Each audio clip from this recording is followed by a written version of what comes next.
A poor little girl walks into a restaurant carrying an empty plate and asks the billionaire, "Could you give me a little bit of your food for my hungry little brother?" His answer makes everyone cry. Michael Carter looked out the window of the Chateau Rouge, watching the city lights sparkle like fallen stars. The restaurant was a symbol of exclusivity. Crystal chandeliers reflected the soft lighting, silverware clinked delicately against imported porcelain, and polite conversations floated among tables occupied by people who never needed to check the price on the menu. He rotated the wine glass between his fingers, feeling strangely empty.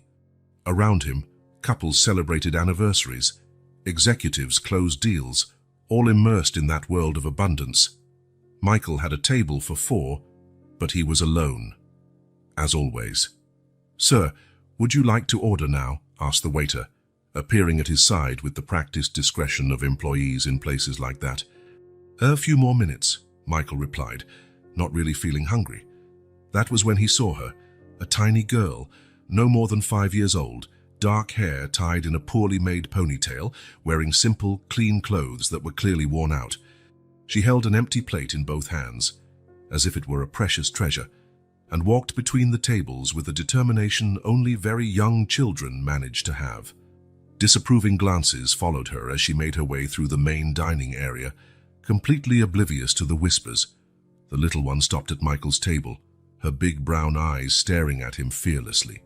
She raised the empty plate to chest level and spoke in a clear voice that echoed more than it should in that refined environment. "Could you give me a little bit of your food for my hungry little brother?"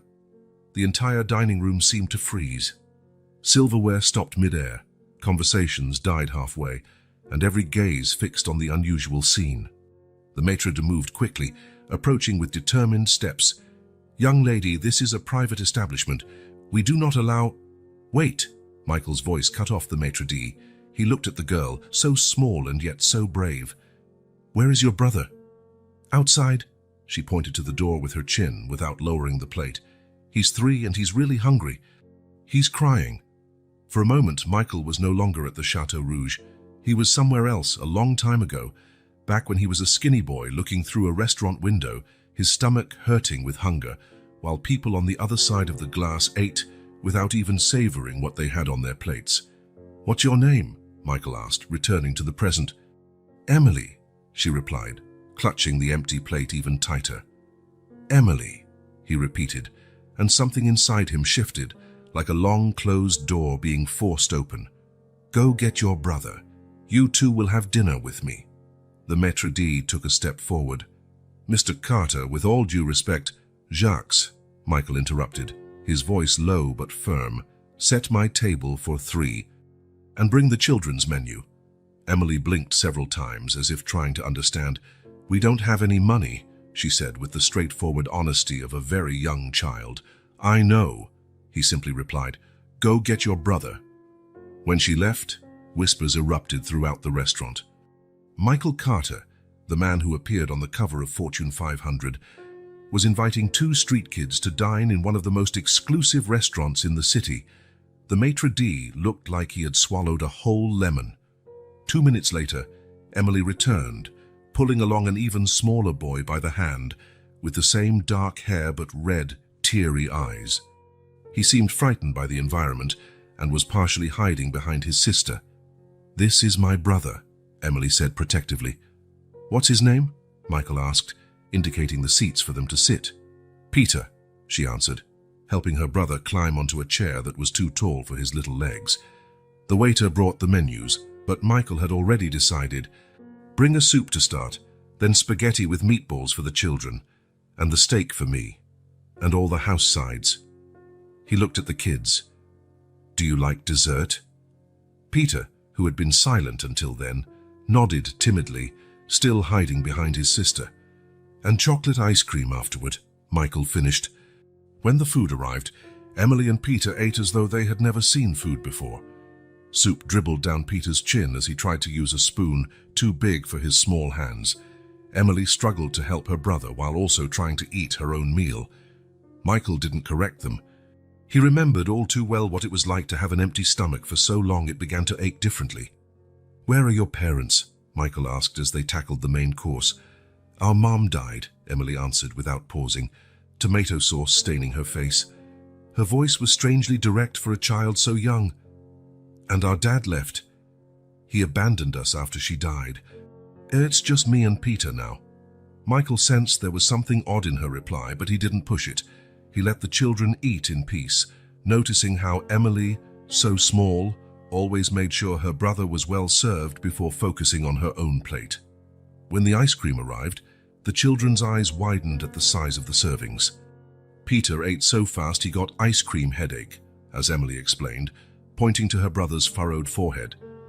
Once they finished, both suddenly seemed embarrassed, as if they had only then realized where they were and what had happened. Emily wiped her mouth with the napkin and then did the same for her brother, showing surprising skill for someone her age. "Thank you, mister," said Emily, sliding off the chair and helping Peter do the same. "We need to go now." "Wait, I can..." But Emily was already pulling her brother by the hand, backing toward the door. "Thank you very much for dinner," she said in a small, hurried voice. "It was very good." Michael stood up, wanting to say something, to offer help, but the words stuck in his throat. In seconds, the children were gone, disappearing through the main door as quickly as they had entered. He sat back down, staring at the dirty, partially empty plates. The other patrons returned to their conversations, the moment of excitement forgotten. But Michael could not return to his own world. The image of those children, so small and vulnerable, yet astonishingly determined, was etched in his mind. Something had changed within him. A door he believed locked had swung open, and now old memories, along with new feelings, flowed like a river after a long drought. He paid the check and stepped out into the cold night. He searched for the children in the nearby streets, but they had vanished. Standing under the yellow glow of a street lamp, Michael knew he couldn't simply go back to his normal life and forget what had just happened. Somehow, those kids had awakened something he thought had died long ago. Michael's mansion was silent when he arrived. Automatic lights switched on as soon as they detected his presence, illuminating the immaculate, empty spaces. Everything there screamed luxury: Italian marble floors, paintings by renowned artists, furniture designed exclusively for him.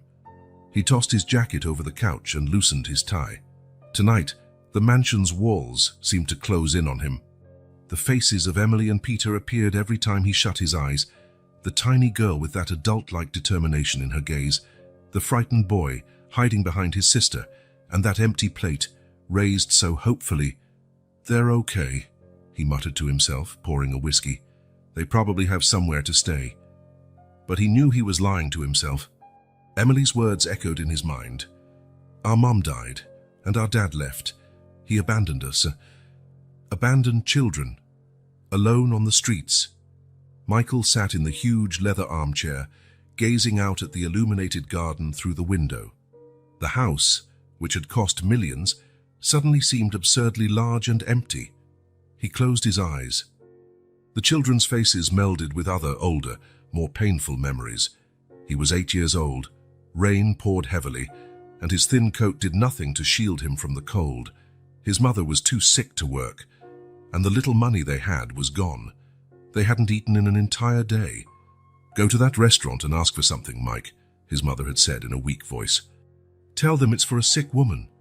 He remembered how his legs trembled when he entered the place. The smell of food made his stomach hurt even more. And then the shame, the manager's look of contempt, the laughter from some customers, the way he was pushed back onto the street, empty-handed, humiliated. "We're not a charity," the man had said. "Leave before I call the police."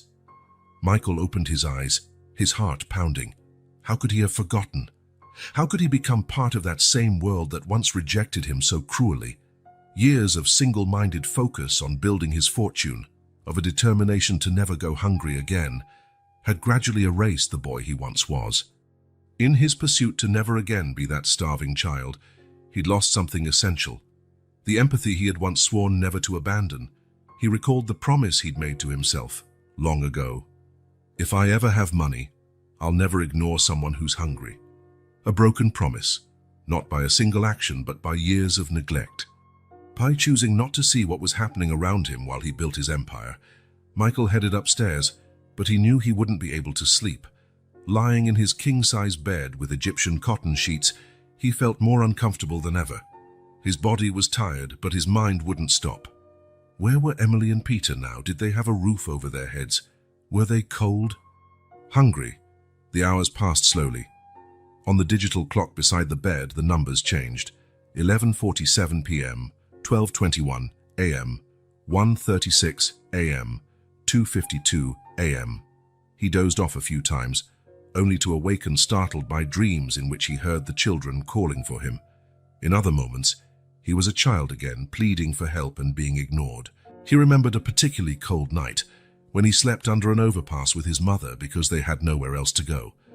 The footsteps of people above them sounded like thunder. Each passing car briefly lit his mother's tired face, which, despite everything, tried to maintain a reassuring smile so as not to frighten him. "We'll be all right, Mike," she would say. "We're strong, you and I." The strength his mother had shown during those difficult times, Michael saw it reflected in Emily's eyes, a 5-year-old child taking on the responsibility of caring for her younger brother, facing a restaurant full of wealthy adults because her little brother was hungry. Michael turned over in bed, searching for a comfortable position that seemed impossible to find. The room, far too large, seemed to mock him tonight. The silence of the empty mansion amplified the storm inside his mind. The streets would be cold tonight. Around 5 in the morning, when the sky began to brighten through the curtains, Michael sat up in bed, sweaty and resolute. He couldn't go on with his normal life, pretending that encounter had never happened. He wouldn't be like the others who turned a blind eye. "I have to find them," he said aloud to the empty room.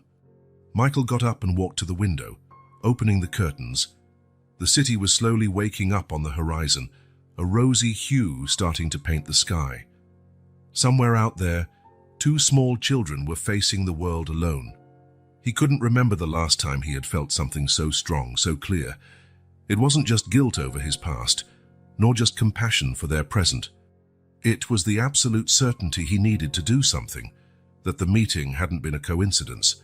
Michael clenched his fists, determined. He would start looking for Emily and Peter in the morning. He'd scour every corner of that city if he had to. He wouldn't rest until he found them.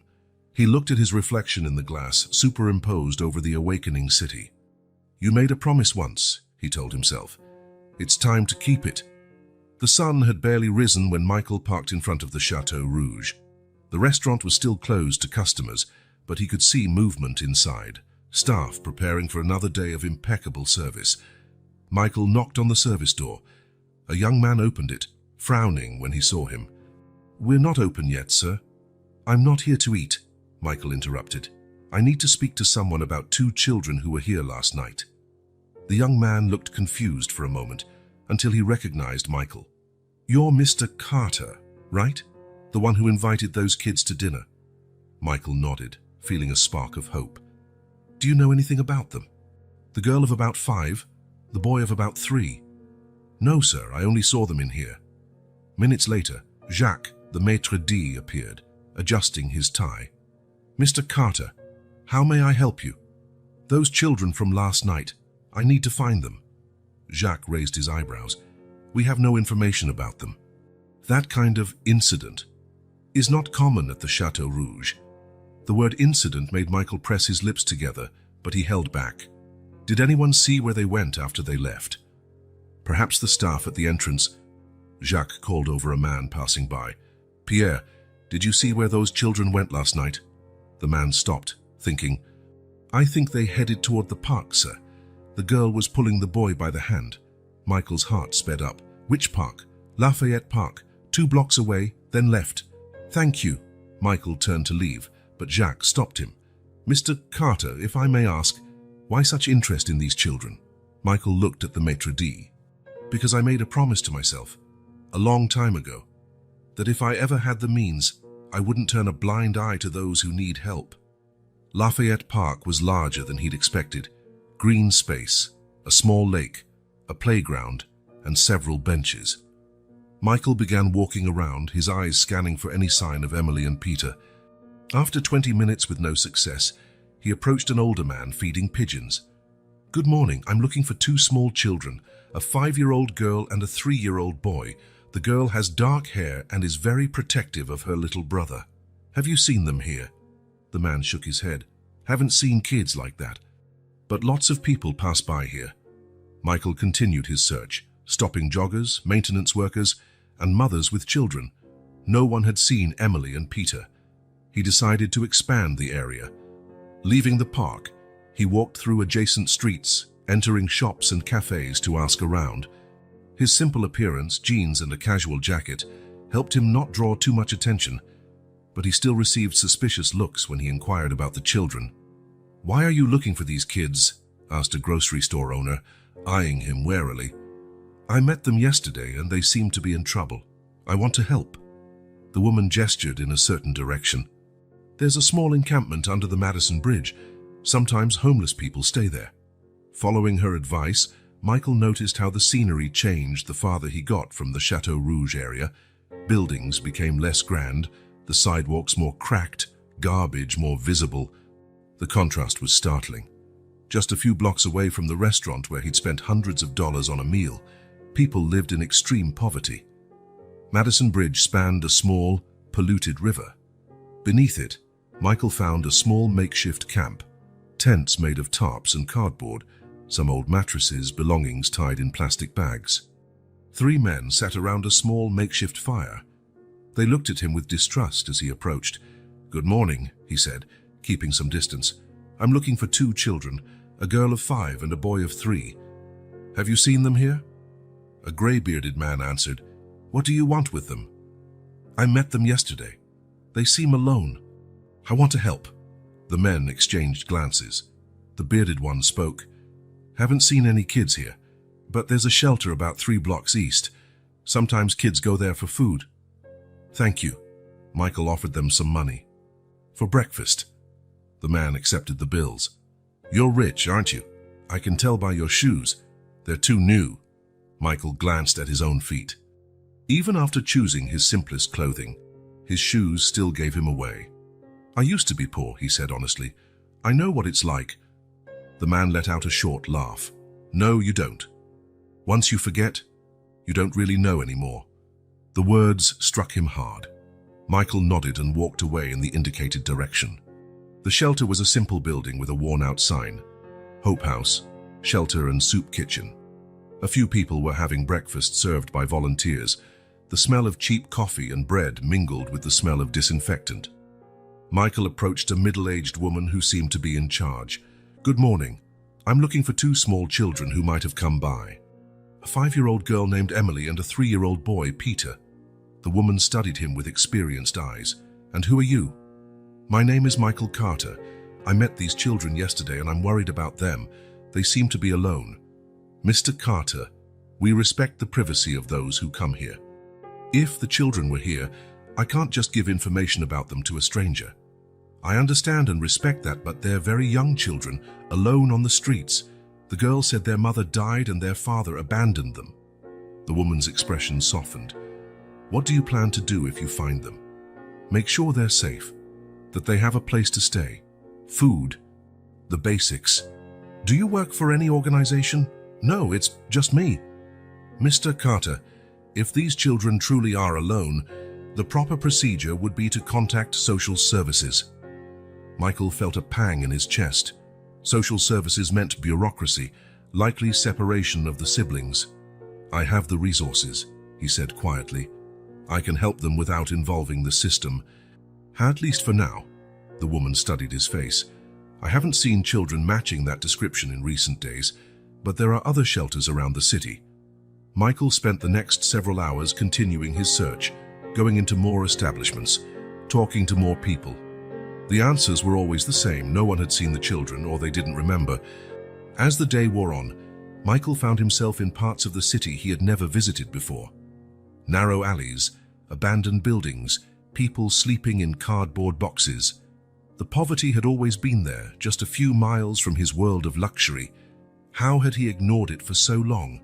He remembered his mother, how she had struggled to survive, to give him the bare minimum. How even in the worst situations, she maintained her dignity. "We're poor, Mike, but we're not less."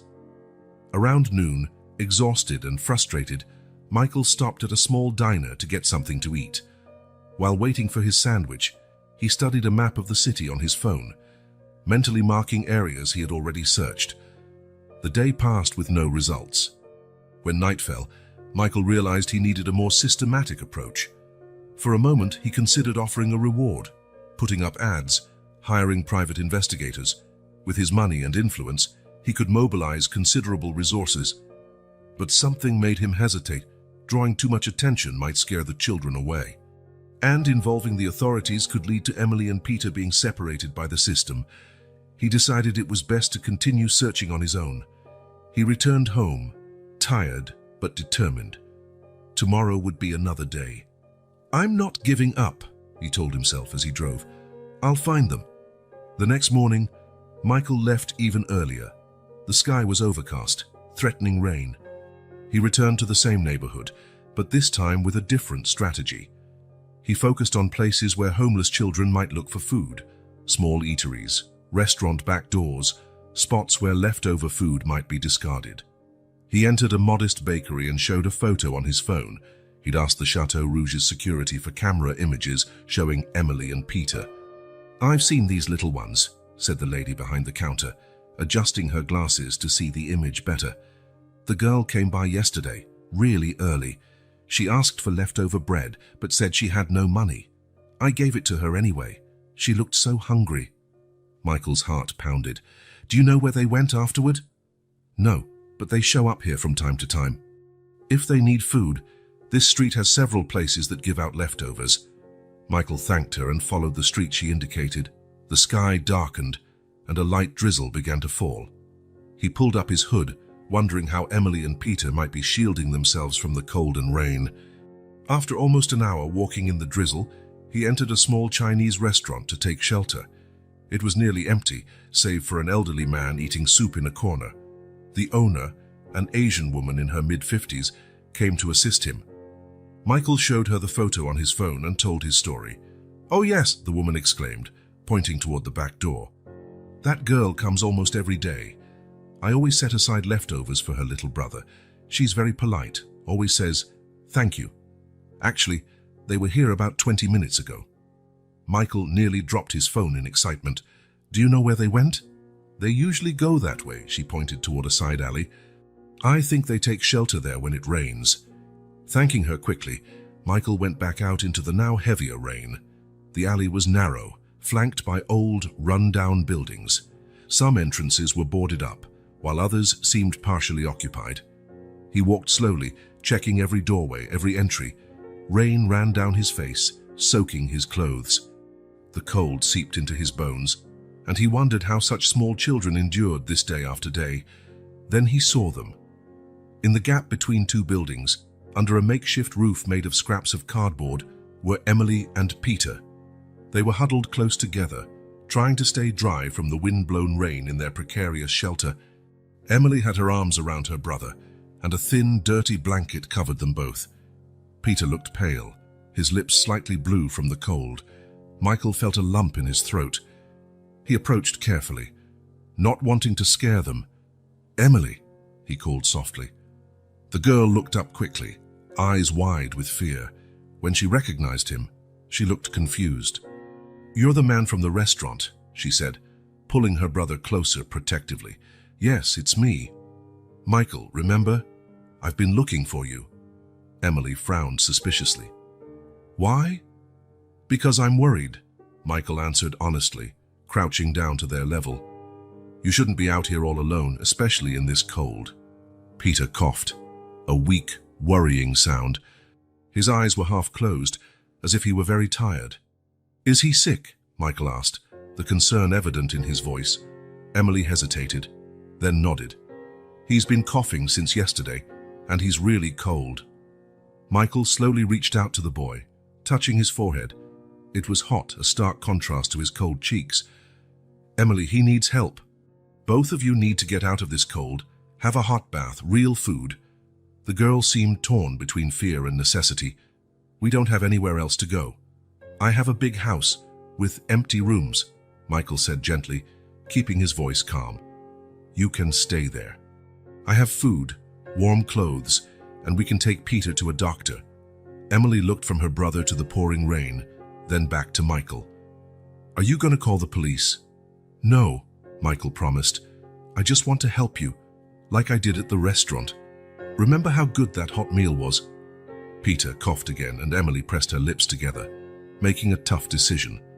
Okay, she finally said, but only because Peter's sick. Michael smiled, feeling immense relief. Let's go then. My car's nearby.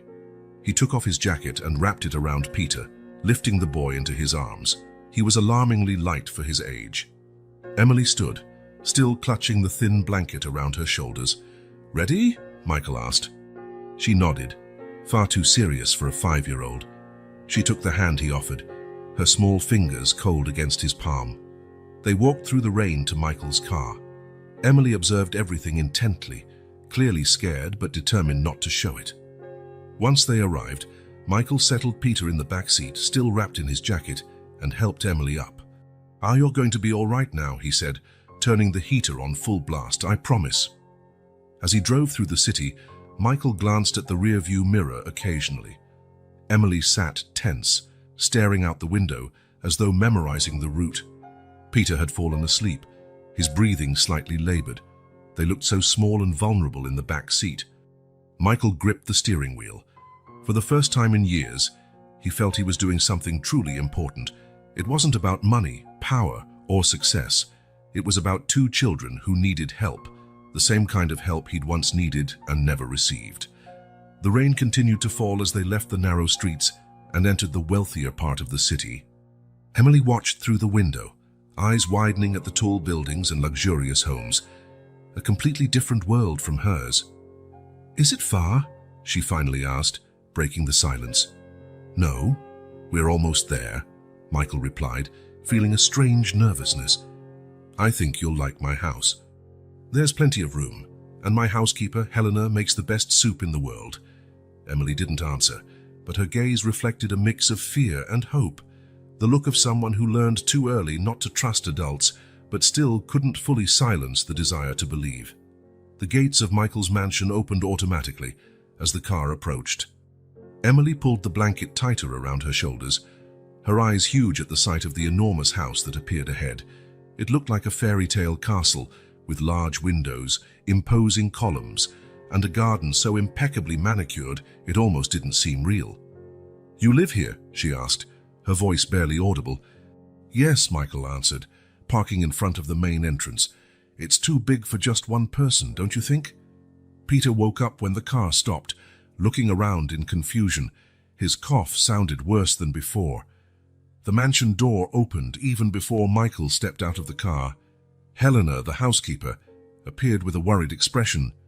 Behind her, 2 other staff members watched curiously. Mr. Carter, thank goodness you're back. We were worried about the rain and... She stopped upon seeing the children in the back seat. Oh my goodness. Helena, I need help, Michael said, opening the door so Emily could get out. This is Peter and this is Emily. They'll be staying with us for a while. Helena looked at the children, wet, dirty, with Peter clearly ill, and her maternal instincts took over. Let's get inside immediately. These kids need a hot bath and dry clothes. Emily held Peter's hand tightly as they entered the mansion. Their eyes traveled around the entrance hall. Marble floors, a crystal chandelier, the curved staircase leading to the 2nd floor. They looked minuscule in that grand setting. Have a bath prepared and set aside some clothes, Michael instructed his employees. And we need a doctor for the boy. He's running a fever. The staff moved quickly, though their expressions revealed confusion and surprise. It wasn't every day their boss, one of the richest men in the city, brought homeless children into his home. Helena knelt down to Emily's height. We'll take good care of you, sweetheart. First a warm bath, then dry clothes and a good meal. How does that sound? Emily didn't answer, just tightened her grip on her brother's hand. It's all right, Michael assured her. Helena will help you get cleaned up while I call a doctor for Peter. Somewhat reluctantly, Emily allowed Helena to guide them upstairs. As they climbed, the little girl kept looking back every few steps, as if afraid Michael might vanish. I'm not going anywhere, he promised, noticing her fear. I'll be here when you come down." On the second floor, Helena led the children to one of the guest rooms with an attached bathroom. One of the maids was already filling the bathtub. "Look at that, isn't it wonderful?" Helena said, trying to cheer them up. "You'll be clean and warm in no time." Emily stared at the huge bathtub with a mix of fascination and apprehension. "We've never bathed in a tub like that."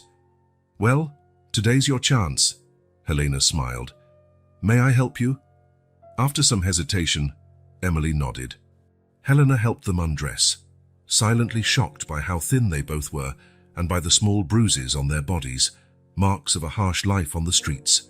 Carefully, she placed them in the warm water, showing them how to use soap and shampoo. They were tense at first, but soon Peter began to smile faintly, mesmerized by the foam.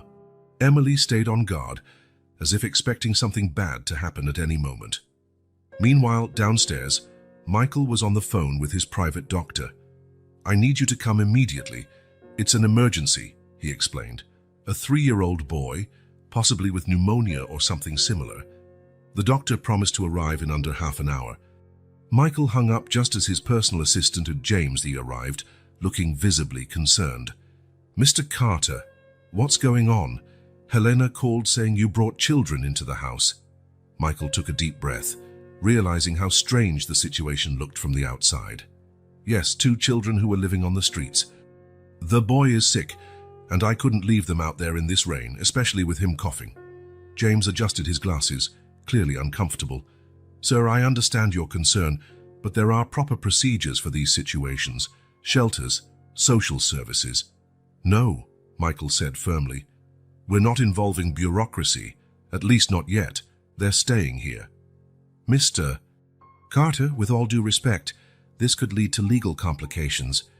You don't have custody of these children, and—" "James," Michael's voice was calm but unyielding. "I know you're concerned about my interests, but I've already made my decision." James sighed, recognizing the futility of arguing when his boss was this resolute. "As you wish, sir. Should I cancel your meetings for the rest of the week?" "Yes, please, and James, thank you for worrying." When the children came back downstairs, they were unrecognizable, clean, with still damp hair, wearing new clothes hastily provided by Helena, who had sent a driver to buy children's items at a nearby store. Peter wore a blue tracksuit that seemed to swallow him, while Emily wore a t-shirt and pants that were obviously too big, but clean and comfortable. Michael smiled when he saw them. "Look at you. You look great." Emily didn't smile back, but her eyes seemed less frightened. Peter, despite his illness, looked more relaxed, holding Helena's hand as if he already trusted her. "The doctor will be here soon to examine Peter," Michael explained. "In the meantime, how about we eat something? You two must be hungry." Helena guided them to the kitchen, where the table was already set with a variety of simple but nutritious foods: hot soup, sandwiches, fruit, milk. Emily helped Peter sit down, both eyeing the food as though it were treasure. "Eat as much as you want," Michael encouraged. The children needed no further invitation. They ate hungrily, though Emily remained alert, eating more slowly and making sure Peter had enough before focusing on her own plate. The little girl chewed each bite as if memorizing the taste, occasionally reaching for more bread as though worried the food might vanish. Michael watched in silence, a flood of conflicting emotions washing over him. Seeing children that scared and hungry in his luxurious kitchen brought back memories he'd tried to bury, of how he himself once looked at food with that same combination of disbelief and desperate gratitude. He remembered his mother, splitting a stale loaf of bread into unequal parts, always giving him the bigger piece. "You're growing," she'd say. "You need to eat well." But he knew she herself went hungry to feed him. The sound of the doorbell broke his thoughts. Dr. Reynolds had arrived. The doctor, a kind-looking man in his 50s, examined Peter carefully. Emily didn't leave her brother's side for a second, watching the doctor's every move with suspicion. "He has bronchitis," Dr. Reynolds diagnosed after the exam. "Nothing too serious yet, but it could have become worse if he stayed out there in this weather. I'll prescribe antibiotics and some cough syrup." Michael nodded, relieved it wasn't more severe. "Thank you for coming so quickly, Doctor." When the doctor left, it was already evening. The children were clearly exhausted. Peter's eyes almost closing as he sat on the sofa. Emily, despite looking tired too, remained alert. "I think it's bedtime," Michael suggested. "Helena prepared a room for you." Helena led them upstairs again, to a large guest room where she had arranged 2 beds, one smaller, previously used years ago when Michael's niece had stayed over. Emily looked at the beds with white sheets and soft blankets as though they were objects from another planet. She helped Peter climb onto one of them and carefully tucked him in. "Are you okay staying here?" Helena asked. "I'll be just down the hall if you need anything during the night." Emily nodded timidly. "Thank you for the food and the beds." Helena smiled, touched by the child's politeness despite everything she must have gone through. "You're welcome, sweetheart. Sleep well." When Helena left, Michael entered to say goodnight. He found Peter already asleep, his breathing still a bit labored but more regular. Emily was sitting on the edge of the other bed, as if unsure how to handle so much comfort. "Everything okay?" he asked, keeping his voice low so as not to wake Peter. Emily shrugged, looking down at her hands. "Why are you doing this? Why did you bring us here?" The question caught Michael by surprise, but he knew he owed her honesty. "Because when I was a kid, I went through hard times too. I was cold and hungry, and no one helped me." Emily lifted her eyes, studying his face as though trying to decide if he was telling the truth. "You were poor." "Yes, very poor. My mother did what she could, but sometimes it wasn't enough." "How did you get rich?" Michael smiled softly. "That's a long story. Maybe I'll tell you one day. Right now, it's time to sleep."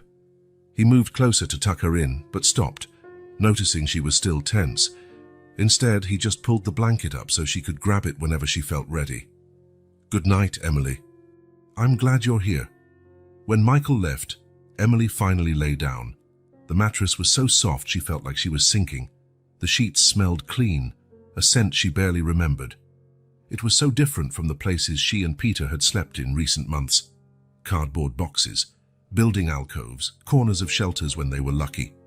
On the other side of the room, she could hear Peter's breathing, gentler now that he was warm and medicated. For the first time in a long while, Emily allowed herself to relax a little. Just a little. The following days established a surprisingly stable routine. Michael rearranged his commitments so he could be present, helping the children adjust to their new life. Helena took on the role of primary caregiver whenever Michael needed to work in his home office. She set schedules for meals, baths, and bedtime, a structure the children clearly had never experienced. "Lunchtime is always at noon," she explained patiently. "And you need to wash your hands before you eat."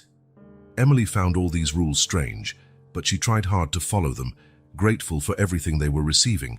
Peter, recovering quickly with medication and good food, adapted more easily, fascinated by every new aspect of the house.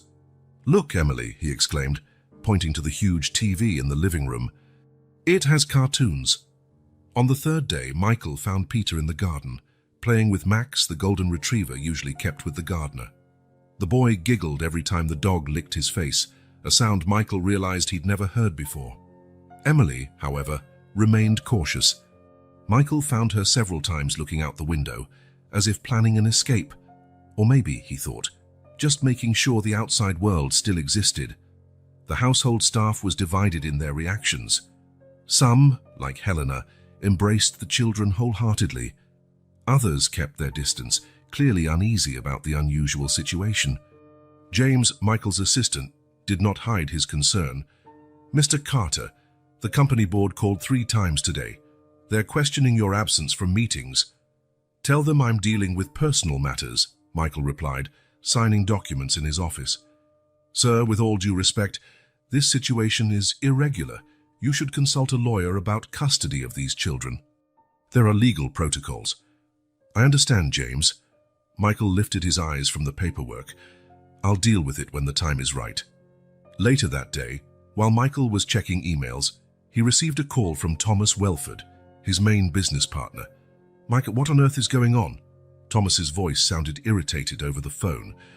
"I've heard rumors you took street kids into your home." "They're not rumors, Tom, it's true." There was a shocked silence. "Have you lost your mind?" Do you know what kind of problems this can cause? What if these kids have family? What if the press finds out one of the city's richest men kidnapping children? I didn't kidnap anyone, Michael replied calmly. I found 2 abandoned children and brought them someplace safe. Mike, we're public figures. Everything we do has consequences. You should have called the authorities. The conversation continued in that tone, with Thomas insisting Michael was risking his reputation and potentially creating legal issues. When they hung up, Michael felt momentarily shaken. Perhaps Thomas was right.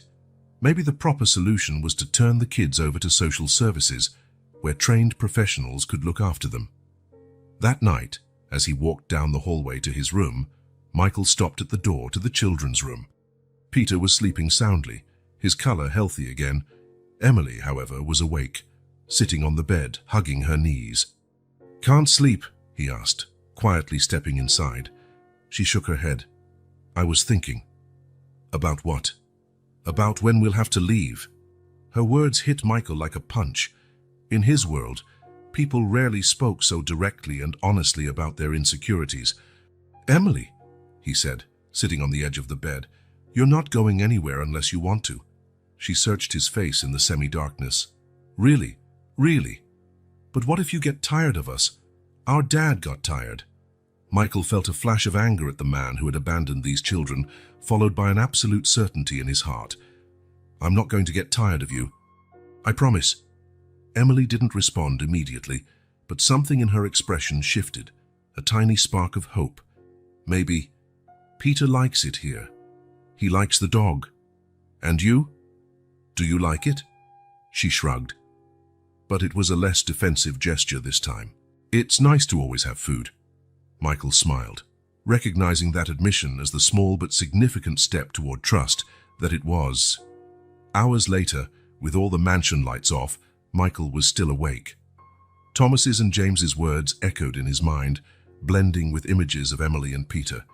The legal complications, the potential problems, these were all real. But so was the bond that had started to form, fragile yet undeniable. He decided that in the morning he would call his lawyer. There had to be a legal way to keep the children under his care, and he would find it. He refused to let them go back to the streets, nor see them separated by the system. Down the hall in the children's room, Peter dreamed of the dog and Emily finally asleep, clutched a small pillow as though afraid someone might snatch it away during the night.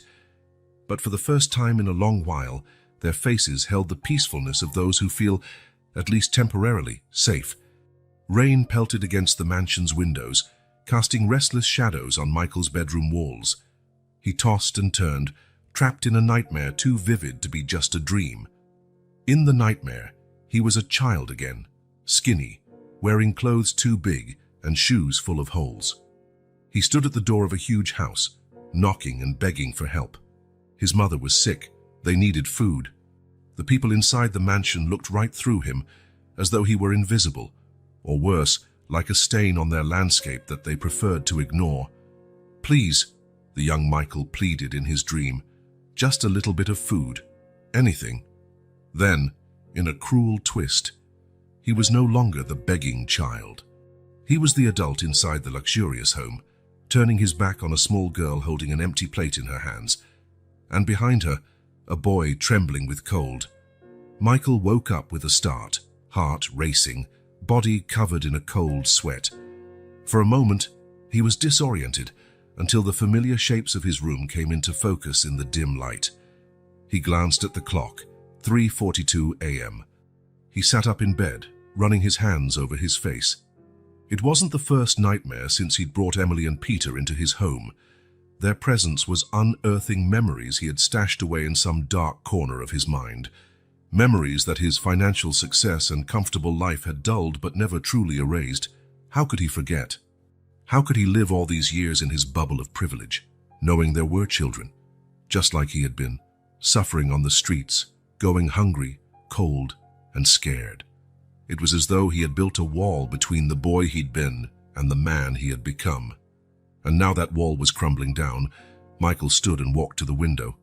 The city lights glimmered in the distance, dots of brightness in the darkness.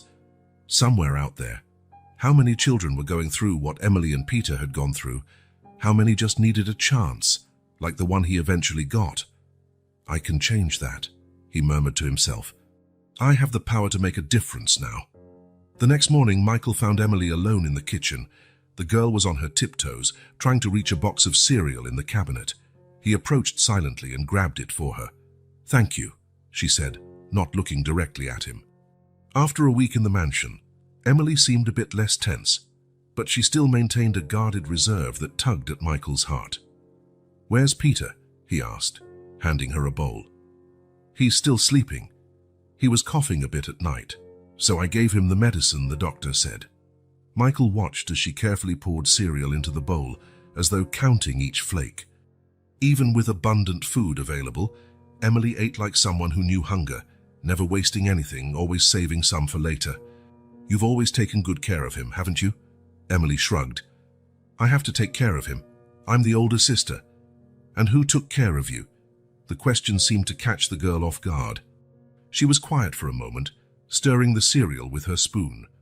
"Mommy," she finally said. "She took care of both of us. Until she got sick." Michael sat beside her, maintaining a respectful distance. "Do you want to tell me what happened?" For a long moment he thought she wouldn't answer, but then in a small voice, "Mommy coughed a lot. Like Peter, only worse. We had no money for a good doctor. Then she couldn't get out of bed anymore," Emily continued, her voice monotonous, as if relating a story that had happened to someone else. "When she died, my dad cried a lot. Then he started drinking that stuff adults drink that smells bad. He'd go out and come back angry. One day he went out and never came back." The simplicity with which she recounted such a huge tragedy was devastating. Michael felt a lump in his throat. "Do you know where your dad might be?" Emily shook her head. "I don't know if he's alive. Sometimes I think he'll come back, but I guess he won't." "And how did you end up, much on the street?" "We couldn't pay for the place we lived in anymore. A man came and said we had to leave. I tried to find our aunt, but she moved away too." Michael watched Emily as she spoke. Despite her mere 5 years, there was a maturity in her eyes no child should have. She described losing her mother, being abandoned by her father, and surviving on the streets with the same objectivity another child might use to describe a day at school. "You know you shouldn't have had to go through that alone, right?" he said gently. "There are people who should have helped you." Emily looked at him, her dark eyes far too serious. "But nobody helped. Only you did." Those simple words hit Michael like a punch.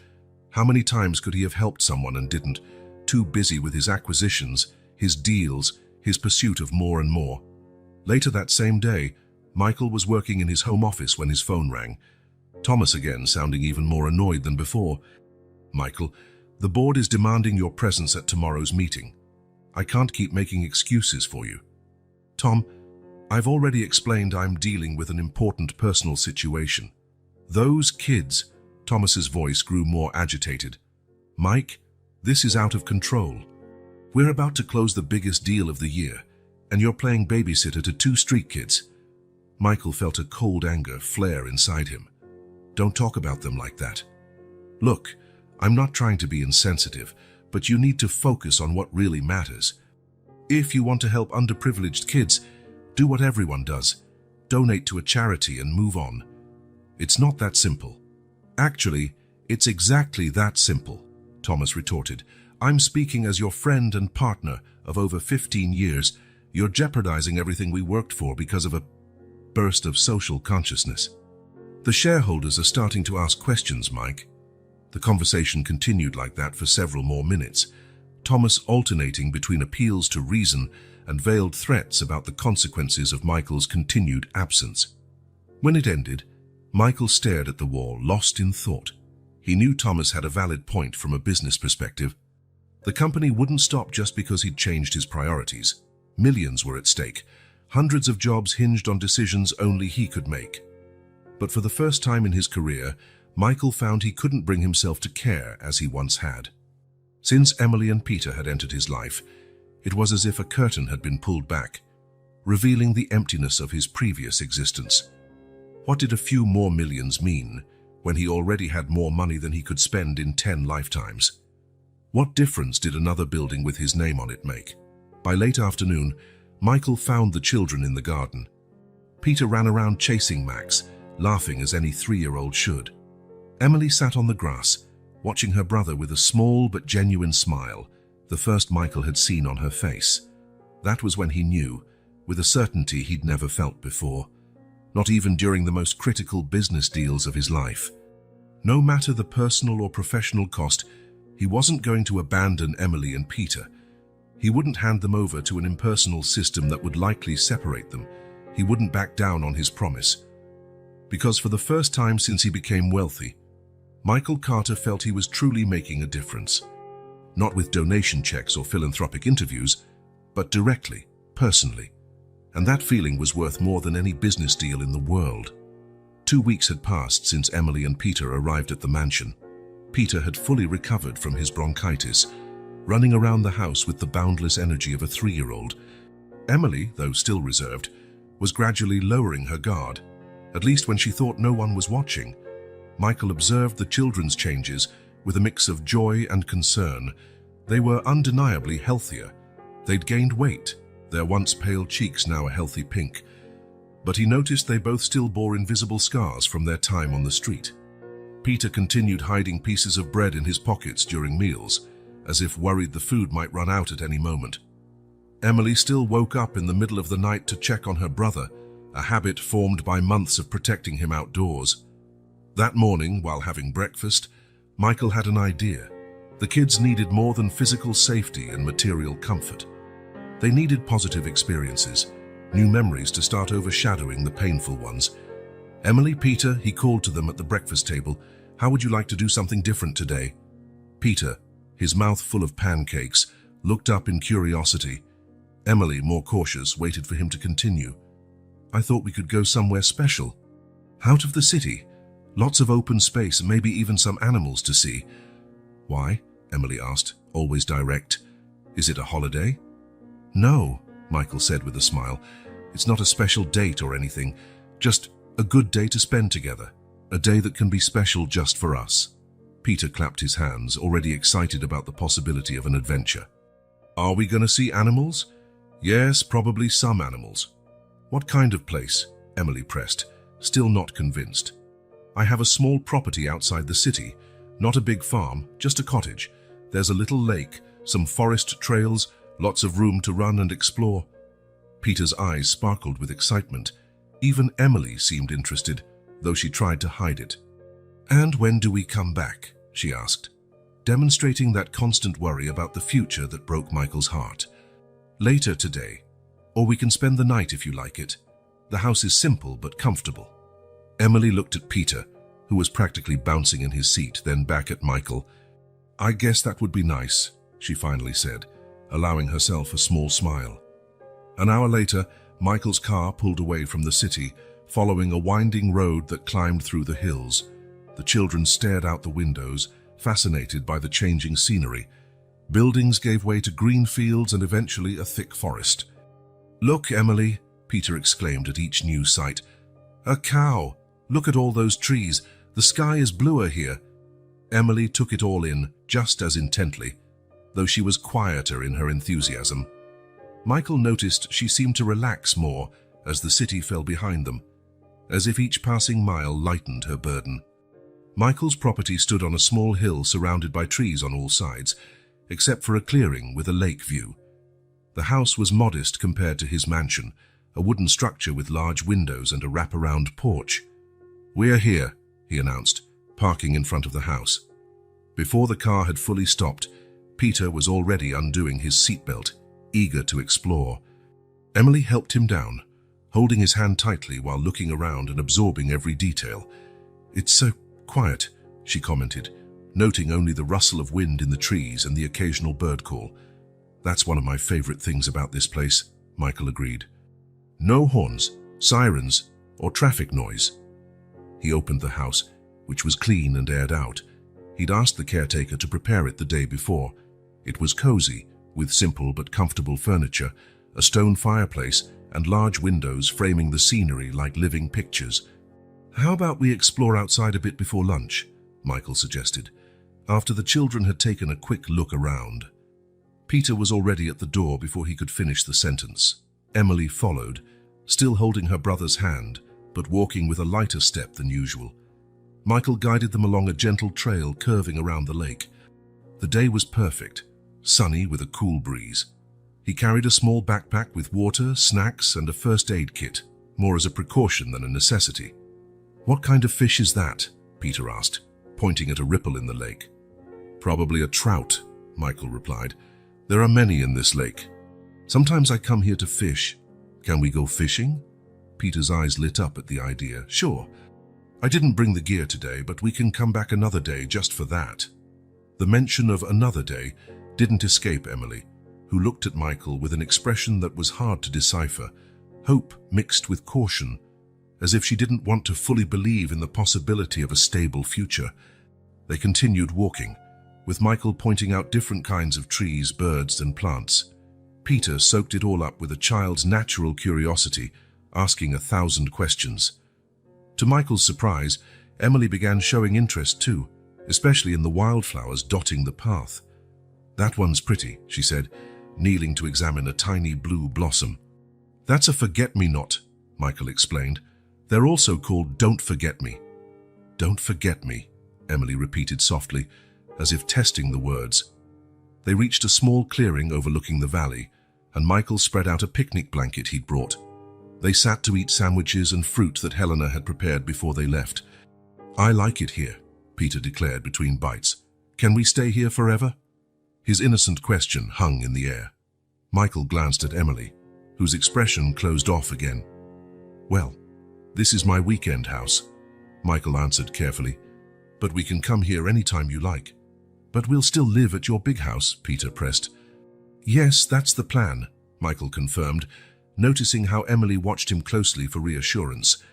After the picnic, they continued exploring.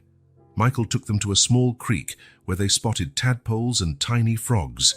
Peter was delighted, laughing every time a frog leapt away with a splash. At one point, when Peter was distracted by a beetle, Emily approached Michael quietly. "Why are you doing all this?" she asked softly. Michael thought for a moment before replying, "Because when I was a kid, I never had days like this. Days just to be a kid, you know?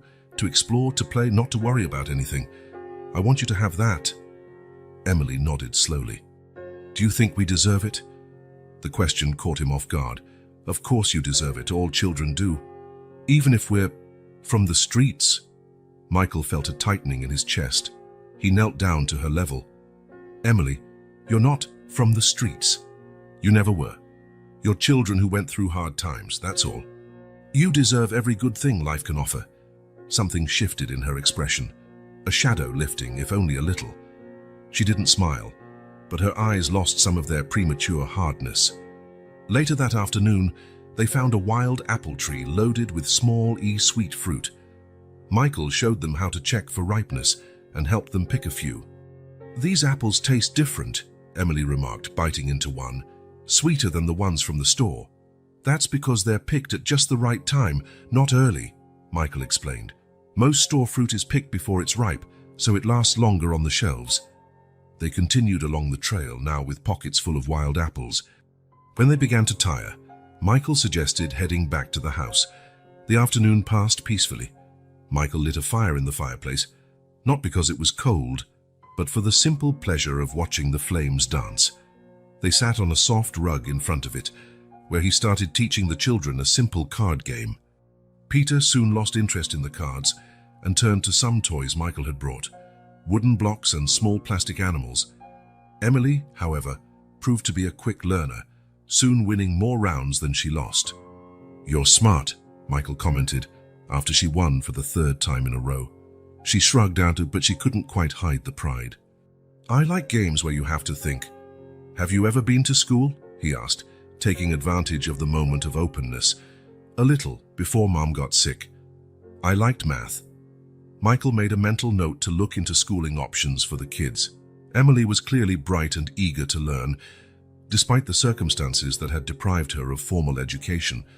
For dinner, Michael prepared something simple, spaghetti with tomato sauce, which he had discovered was both children's favorite.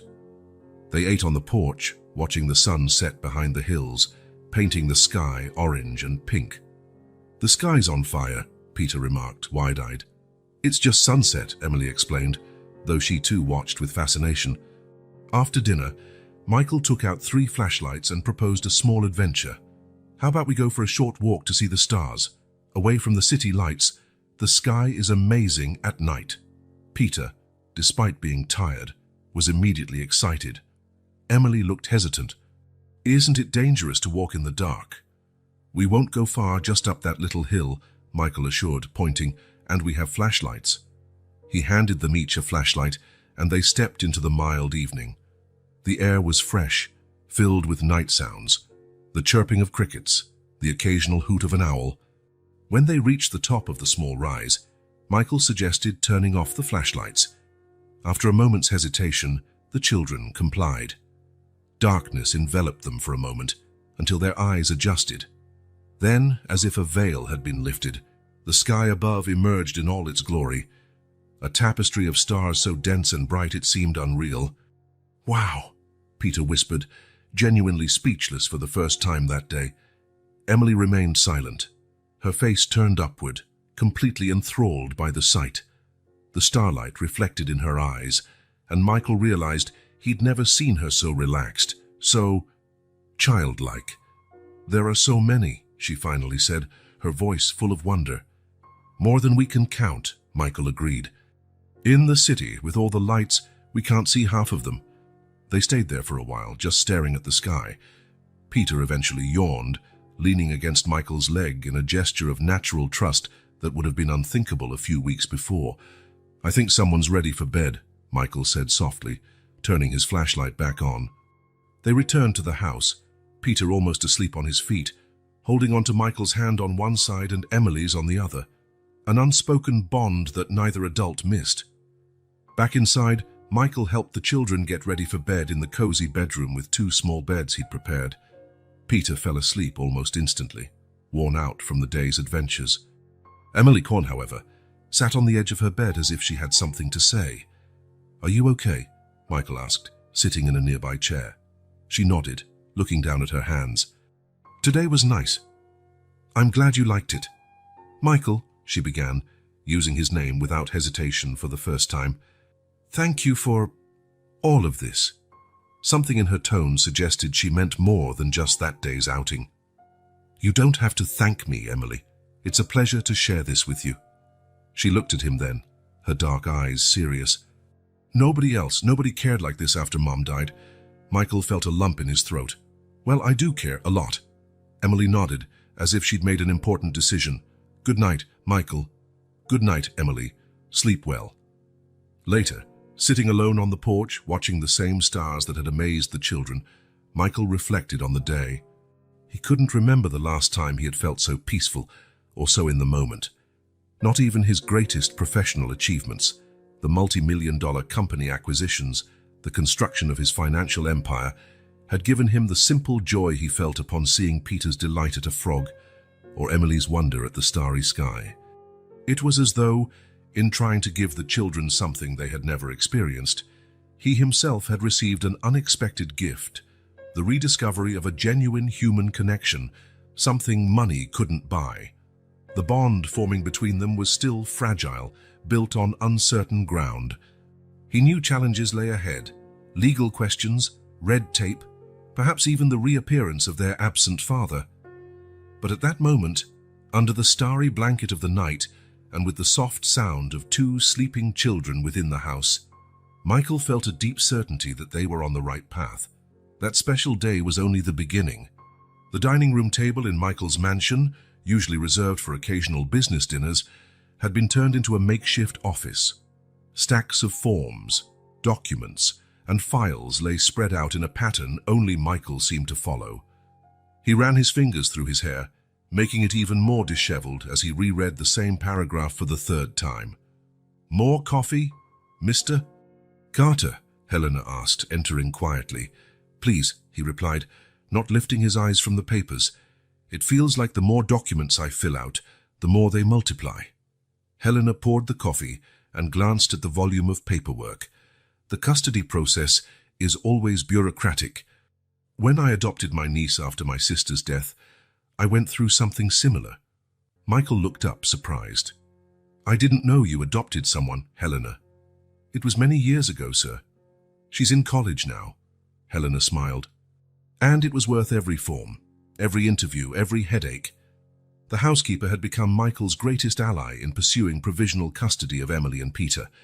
She was the one who had suggested the first social worker, who helped gather evidence that the children were well cared for, photos of them engaged in activities, medical records showing their improved health, even a daily journal documenting their routine. Mrs. Reynolds called to confirm her visit tomorrow, Helena reminded him. Michael nodded.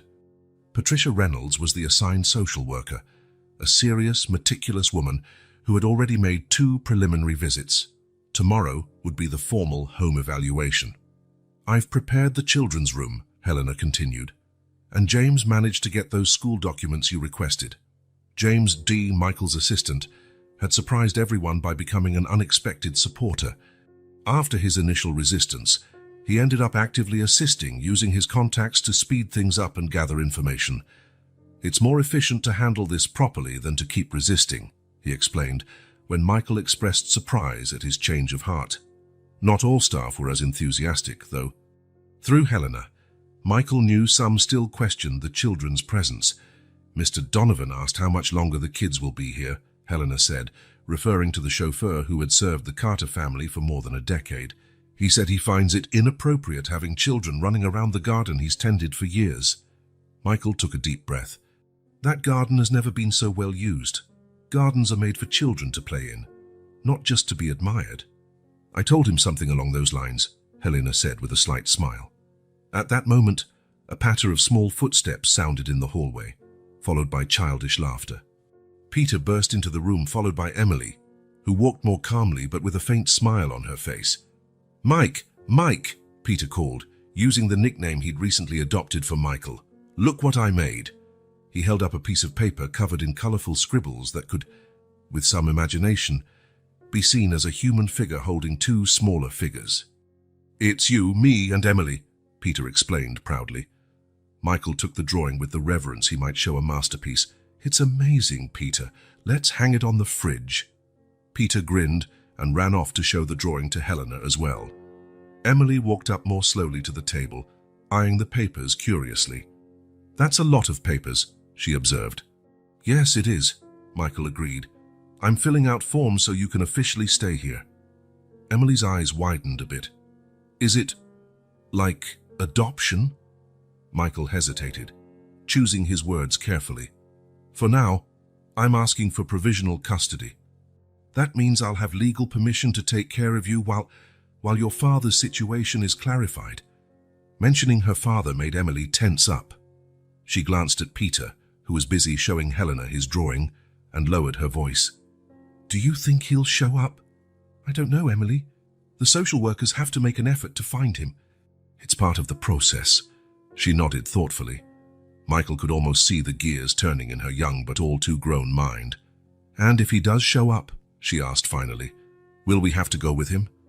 "Not necessarily," Michael answered, trying to sound more confident than he felt. His lawyer had made it clear that parental rights were taken very seriously by the courts, and that the father's absence, while alarming, wasn't automatically grounds to terminate his rights.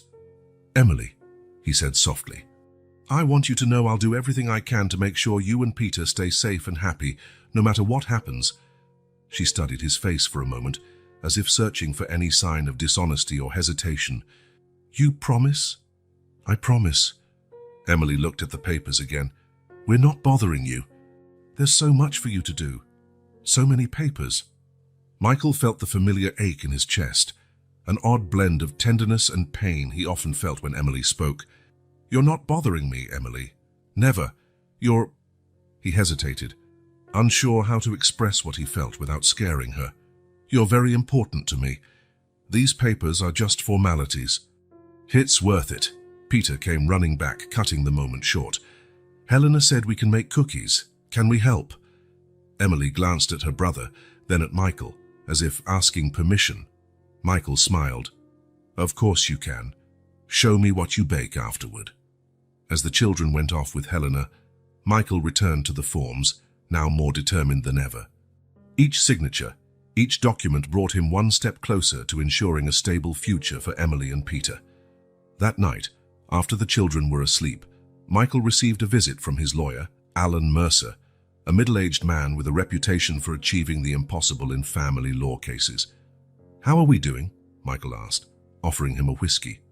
"Well, considering the circumstances," Alan replied, accepting the drink. "I have good news and bad news. Let's start with the good news. Judge Morgan is inclined to grant provisional custody. The initial reports from the social worker are positive, and it's clear the children are well taken care of here." Michael nodded, feeling some relief. "And the bad? We still need to locate the father. The court has ordered a more thorough search before rendering a final decision." Alan took a sip of his whiskey. "And there's another issue, your public profile." "What about it?" "Michael, you're a single man known for, let's call it, an intense lifestyle. Parties, short relationships, constant travel. It's not exactly the kind of environment courts see as ideal for children." Michael frowned. "That was in the past. I haven't thrown any parties in years, and as for relationships," he gestured vaguely, "they haven't exactly been a priority." "I know, but the image persists. Judge Morgan specifically mentioned your reputation." "What do you suggest I do?" Alan pondered for a moment. "Keep doing what you're doing. Show stability. Tomorrow's visit is crucial. Show that your home has become a real place for these kids. And maybe," he hesitated, "maybe consider making some public statements about your new stance. Something regarding social responsibility, family values." Michael shook his head. "I'm not going to use the kids as PR pawns. If I need to change public perception, I'll do it genuinely, not as a strategy." Alan offered a small smile. "That's exactly the attitude the judge needs to see." After the lawyer left, Michael quietly walked to the children's room. The door was ajar, and he could make out their small shapes in the dim light. Peter slept on his stomach, one arm hanging off the bed, while Emily slept on her side, a hand tucked under her cheek. It was remarkable how, in such a short time, these two little people had changed not just his routine but his own identity. Before it, he was Michael Carter, successful businessman, occasional philanthropist. Now he was simply Mike to a 3-year-old who ran to show him scribbled drawings. The transformation hadn't been without resistance, both external and internal. There was still much to solve, many obstacles to overcome. The specter of their absent father, the red tape of the adoption system, doubts about his fitness as a guardian. But looking at Emily and Peter sleeping peacefully, knowing they were safe, fed, and cared for, Michael felt a deep certainty that he was on the right path no matter the challenges. Tomorrow would be another day. The social worker would come. More documents would be filled out. More steps taken toward a permanent resolution. The process was slow, sometimes frustrating, but Michael was determined to see it through. For Emily, for Peter, and, in a way, for the child he himself had been, the one who never received the second chance he could now offer. The family court was more welcoming than Michael had expected. Far from the intimidating pomp of criminal courts, the hearing room had an almost informal air, with comfortable chairs and neutral colors on the walls, perhaps a conscious effort to ease the tension of families fighting for their children's futures. Michael straightened his tie for the 3rd time in 5 minutes. Next to him, Alan Mercer organized some final documents. "Relax," Alan murmured. "Everything is in order. Judge Morgan has already reviewed all the reports, and they're extremely favorable." Michael nodded, but his nerves weren't about doubts over the outcome. In recent weeks, all signs indicated the court would grant him full custody. The social worker had been impressed with the environment he'd created, the children's visible improvements in health and well-being, and the clear bond they'd formed. Michael's anxiety stemmed from a fear of disappointing Emily and Peter. They'd spent the entire morning preparing for what Helena called, "The special day will become a real family." Peter wore a tiny dress shirt and pants Helena had bought just for the occasion. Emily wore a simple dress, the first she'd agreed to wear since arriving at the mansion. The children now waited in an adjacent room, supervised by Helena. Michael insisted they didn't need the stress of the full hearing. They'd only be called in for a brief conversation with the judge and for the final announcement. Case number 47392, petition for permanent custody of Emily and Peter Donovan, announced the court clerk. Judge Morgan, a middle-aged black woman with keen eyes, adjusted her glasses while reviewing some papers. "Mr. Carter," she began, "we've extensively reviewed your custody request. Miss Reynolds's reports are impressive. I rarely see children adapting so well to a new environment in so little time." Michael felt a wave of relief. "Thank you, Your Honor. They're extraordinary." The judge allowed herself a slight smile. "I see you've developed a genuine bond with them. That's clear from all the reports." "They changed my life," Michael replied, surprising even himself with his honesty. "There's only one pending issue," the judge continued. "As you know, we've made every legal effort to locate the children's father, as required by law. Notices have been published. Searches in public records have been conducted." Michael nodded. This was the last formality before a final decision. After months of fruitless searching, the court would declare the father legally absent, removing the final obstacle to permanent custody. "No contact or response to the notices," the judge confirmed, flipping through some documents. "Therefore, I'm inclined to declare that all reasonable efforts to locate the biological father have been made," and the rear door of the courtroom burst open with a bang, interrupting the judge. A man rushed in, followed by a bailiff who seemed to be trying to stop him. "I apologize for being late, Your Honor," the man said, breathless. "I'm David Donovan, the father of Emily and Peter." A stunned silence fell over the room. Michael turned slowly, finally seeing the face of the man who had abandoned the children. The shock that hit him felt like a punch to the gut. He knew that face. It wasn't just a face from the recent past. The man who had left two small kids to fend for themselves. It was a face from a much earlier time. "Dave?" The word left Michael's lips before he could stop it. The man looked at him, eyes widening in recognition. Michael Carter." The judge glanced from one to the other, clearly puzzled. "You two know each other?" Michael could barely speak. His mind struggled to process this impossible coincidence. David Donovan. Davy. His childhood friend from the impoverished neighborhood where they'd both grown up. The boy who shared his lunch when Michael had none. The one who helped him care for his sick mother in her final months. "Yes, Your Honor," David said, recovering more quickly than Michael. "We grew up together. Same neighborhood. Same poverty." Alan Mercer touched Michael's arm, trying to bring him back to the present. "Michael, what's going on?" Michael took a deep breath, forcing himself to speak. "It's true, Your Honor. David and I were childhood friends. We haven't seen each other in over 20 years. The judge adjusted her glasses, her gaze now laser-focused.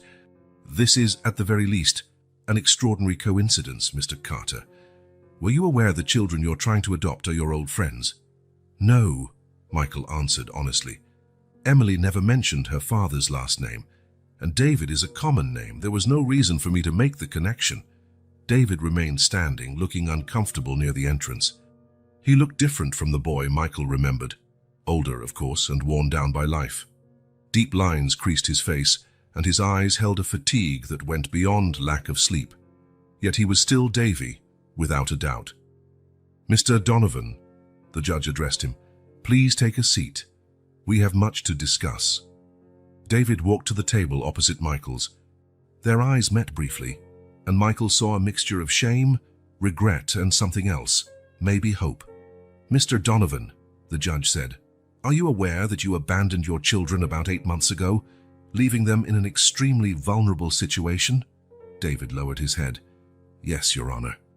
And there's not a single day I don't deeply regret it." "Would you care to explain your actions?" David glanced briefly at Michael before turning back to the judge. "After my wife, Claire, died, I fell apart. I started drinking, lost my job. I couldn't pay the rent.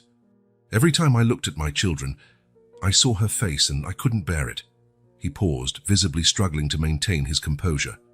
"I thought it would be better for them if I stepped away for a while, until I got myself together. I left them with a neighbor who promised to take care of them while I sought help. When I came back 2 weeks later, she'd moved away. No one knew where they'd gone.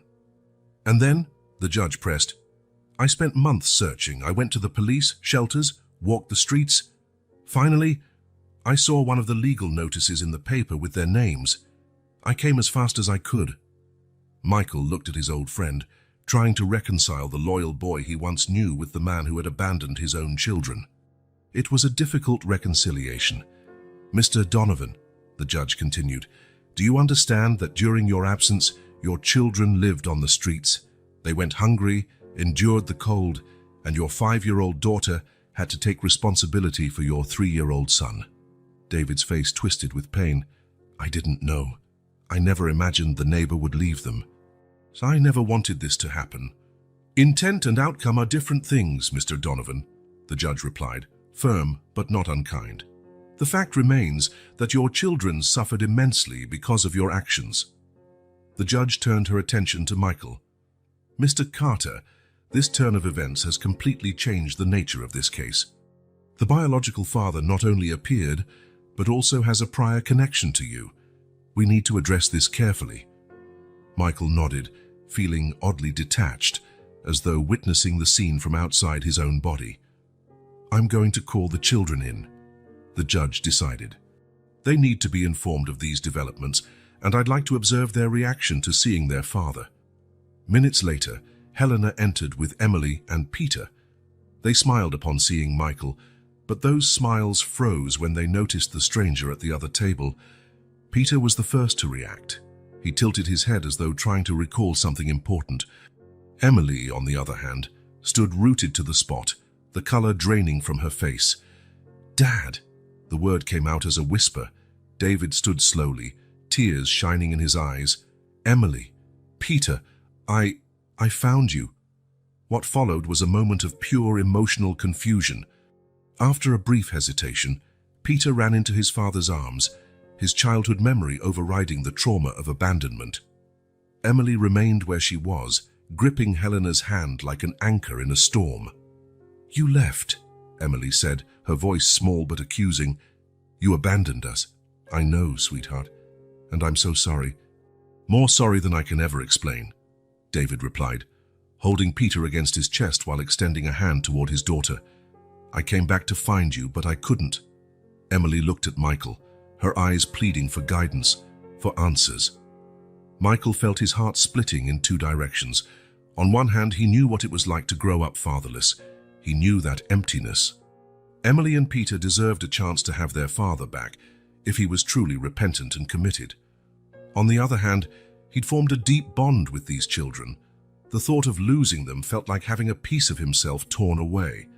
And there was a legitimate fear. David had abandoned them once. What was to stop him from doing it again? Emily, Michael said softly, it's okay. We can talk about this, all of us together. The judge, observing intently, intervened. I think we all need time to process this situation. I'm suspending this hearing and rescheduling it for a week from now. She looked pointedly at David. Mr. Donovan, you left your children. That cannot be ignored. However, I recognize the effort you've made to locate them and your apparent desire to resume your parental responsibilities. Then she turned to Michael. Mr. Carter, your commitment to these children is exemplary. The court acknowledges and values all you've done for them. Finally, addressing the children, she said, Emily and Peter, you are very brave.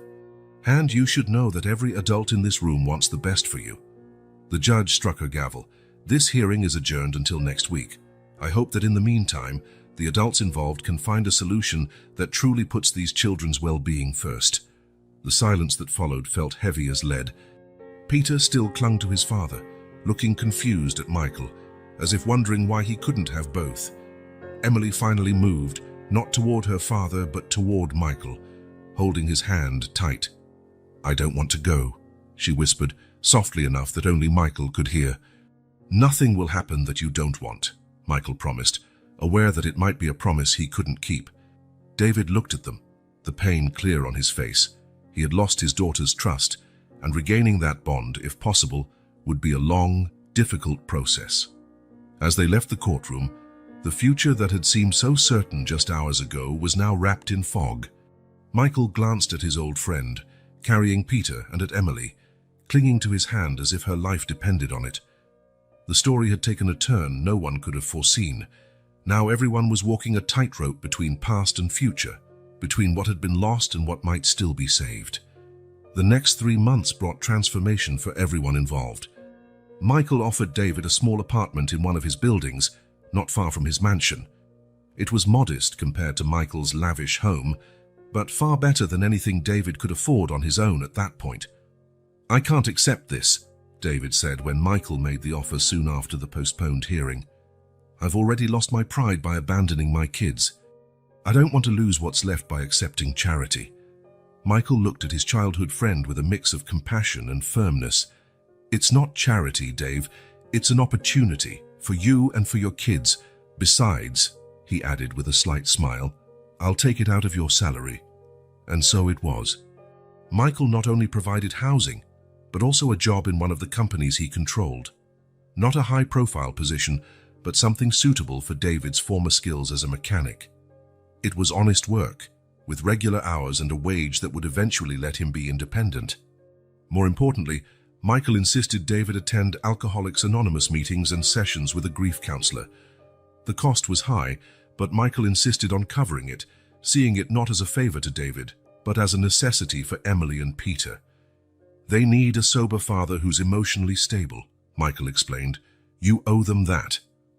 David didn't argue.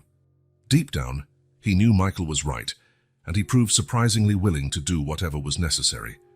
Years ago, maybe he would have resisted out of pride, but the experience of losing his children had broken something inside him, something that needed to break to allow for a better version of himself to emerge. His reunification with the children was gradual, carefully supervised by social workers. Initially, just a few hours of visits at Michael's mansion, always with Michael present. Peter adapted quickly, his short memory and open heart making it easier to reconnect with his dad. Emily, however, maintained her wariness. "Are you going away again?" she asked David directly during one of his first visits, her eyes guarded, her posture tense as if bracing for a hurtful answer. David looked at his daughter, unshed tears shining in his eyes. "No, Emily. Never again. I made the worst mistake of my life leaving you, and I'll spend the rest of my days making up for it." She studied his face for a long moment, as if searching for a lie. "That's what everyone says." "I know," he acknowledged, not denying the truth in her words. "Words are easy. I'll have to prove it with actions, day after day." From a respectful distance, Michael observed the interaction with both pain and hope. Pain, because, ultimately, the children might go back to living with their father. Hope, because that was how it should be if David truly was better. It wasn't about what Michael wanted, but about what was best for Emily and Peter. In the weeks that followed, David never missed a visit. He never arrived late, never showed the slightest sign of drinking, never badmouthed Michael or tried to diminish his role in the children's lives. On the contrary, he often expressed his gratitude openly. "If it weren't for you, Mike, my kids might be dead by now, or worse, separated by the system, growing up not knowing each other," he said one day, while the children played in the garden. "How can I ever thank you for that?" "By being the father they deserve," Michael replied simply. After 2 months of supervised visits, the social worker recommended that the children spend a full weekend at their father's apartment. Emily hesitated, looking to Michael for reassurance. "I'll be only 15 minutes away," he promised, "and you can call me any time." The weekend went well, and went. David prepared simple but nutritious meals, read them bedtime stories, and took them to a local park. When Michael went to pick them up on Sunday night, he found Emily less tense than he'd expected. "It was nice," she admitted on the drive back to the mansion. "Dad made pancakes for breakfast, just like Mom used to." Michael felt a pang of something he refused to label as jealousy. "I'm glad you had a good time. But I missed the house," Emily added quickly, "and Helena, and you." Her words warmed his heart in a way no professional success ever had. The final custody hearing was scheduled exactly 3 months after David's reappearance. All the reports, from social workers, therapists, David's work supervisors, pointed in the same direction. He had made remarkable progress and was genuinely committed to his recovery and his children. "I've never seen such a rapid and significant turnaround," wrote the social worker Patricia Reynolds in her final report. "Mr. Donovan shows not only continued sobriety, but also a profound understanding of his past mistakes and unwavering commitment to the future." On the day of the hearing, Michael, David, and the children arrived together at the courthouse. The tension from their first appearance had lessened, replaced by a different kind of nervousness, like a family on the verge of turning an important page. Judge Morgan, who had presided over the case from the start, examined all the documents with her usual attention to detail. When she finally looked at the 4 of them sitting before her, her stern expression softened slightly. "This is one of those rare cases that gives me hope in the system," she began. "Mr. Donovan, you've demonstrated an exemplary commitment to your recovery and to your children. The reports unanimously affirm you're on the right track." David nodded humbly. "Thank you, Your Honor." "Mr. Carter," the judge continued, "your role in this story is equally remarkable. Rather than use your considerable resources to fight the children's biological father, you chose to help him. That kind of generosity is rare in the cases I see." Michael simply nodded, his hand resting lightly on Emily's shoulder, who sat between him and David. "Emily and Peter," the judge addressed them directly, "you've been through a lot for one so young. But you've also been very lucky, you know. Not all children have adults willing to fight so hard for them." Peter swung his legs, which barely reached the floor, giving a small smile. Emily remained serious, but there was a calmness in her eyes that hadn't been there before. "After weighing all factors," the judge went on, "my decision is to grant legal custody of the children to their father, Mr. David Donovan, with a 3-month transition period, during which they will continue living primarily with Mr. Carter, but spend increasingly longer visits with their father." David closed his eyes briefly, as if absorbing the weight of the ruling. Michael felt Emily's small body tense beside him. "However," the judge added, "given the emotional bonds that have formed, I'm also granting Mr. Carter broad, regular visitation rights as a permanent figure in these children's lives." This time it was Michael who felt the impact of her words. He wouldn't lose Emily and Peter completely. He would remain part of their lives. "Mr. Donovan, Mr. Carter," the judge concluded, "you both have a rare opportunity here. These children can have not only a rehabilitated father, but also another adult who loves and cares for them deeply. I hope you'll both see it for the blessing it is." As they left the courthouse, the spring air felt lighter, fresher. Peter ran ahead, chasing a sparrow, while the adults walked side by side, Emily in between. "So that's that," David said. "In 3 months, they'll be living with me." "Yes," Michael replied calmly, despite the flood of emotion inside him. "But it doesn't mean I'm out of their lives." "No," David said firmly. "In fact, I was thinking, that apartment near your place. Maybe I'll stay there even after I can afford something else." Michael looked at his friend, understanding what he was implying. It's a good neighborhood for kids, and close enough for frequent visits, maybe even Sunday dinners. Emily, who had been listening quietly, squeezed both their hands. "So we can have 2 homes?" Her question, so simple and direct, touched both men deeply. "Yes," Michael said, smiling at her. "I think you can." 6 months later, on a sunny Sunday, Michael's mansion was unusually noisy. In the backyard, a long table was set under the trees. Helena oversaw a small army of staff, making sure everything was perfect for an outdoor lunch. David arrived right on time, carrying a pie he had made himself, not very pretty but with obvious care. Emily and Peter ran to greet him, excitedly sharing the week's news, even though they had seen him just 2 days before. Michael watched from the porch, a sense of fulfillment he had never felt before filling his chest. His life had changed entirely since that night at the restaurant, when a little girl approached him with an empty plate. "Coffee, sir?" Helena offered, stepping up with a tray. "Thank you, Helena." He took the cup, glancing at David, now playing tag with Peter, while Emily laughed, a sound that had become more and more common. "Do you know," Helena said, following his gaze, When Mr. Donovan showed up, I thought that was the end, that you'd lose the children and go back to being how you were before. Michael gave a small smile. I thought so too for a moment. But look at it now, she gestured toward the yard, where Emily had climbed onto her father's back, laughing as he pretended to be a horse. It's as if you've gained an entire family, not just 2 children. Michael nodded, her words resonating deeply. It was true.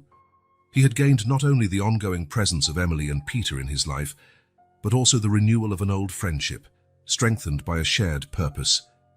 David waved, calling Michael over to join the fun, an invitation that would have seemed strange months before, but now felt perfectly natural. As he descended the steps toward his expanded family, not defined by blood or legal paperwork, but by choice and daily commitment, Michael thought again of that brave girl with an empty plate. How could he have known that moment of compassion would lead him here? This wasn't the ending he'd envisioned when he decided to seek custody of the children. It was in many ways something better, something more complete. A redemption not just for David but for himself, a chance to heal not only the children's present, but also his own past. Come on, Mike, Peter called, running over to grab his hand. Dad's going to teach us to play baseball. Michael let himself be led onto the sunlit lawn, into the circle of laughter and affection that now defined his life. A new path had opened up, unplanned, unexpected, but infinitely precious, and it all began with an empty plate and a heart willing to care.